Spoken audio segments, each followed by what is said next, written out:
Good day everyone, this is our reporting about the basic nomenclature for essential stability of a ship. The basic nomenclature for essential stability of a ship includes the following terms. GM, the metacentric height, which is the distance between the center of gravity and the metacenter. KG, the height of the center of gravity from the keel. Km, the height of the metacenter from the keel. Kb, the height of the center of buoyancy from the keel. Gz, the writing level, which is the horizontal distance between the force of weight of volume. B, the center of buoyancy. M, the metacenter. G, the center of gravity, and the angle of hail. explanation of a metacentric height. GM.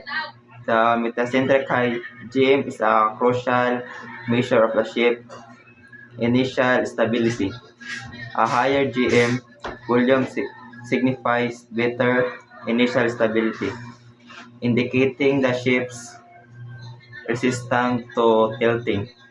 Initial stability. Initial stability refers to a ship's resistance to a small change in the vertical force acting on its sides. It's the ship's ability to resist the minor imbalance.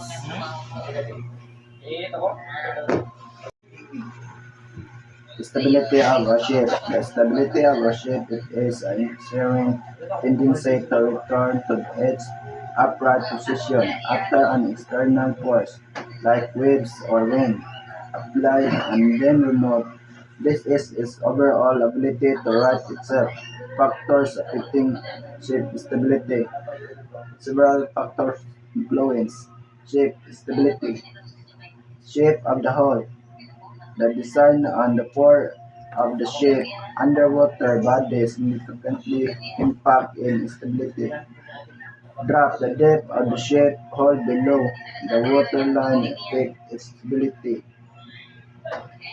Rim, the difference in drop between the bow, front, and stern air of the ship also impact its stability.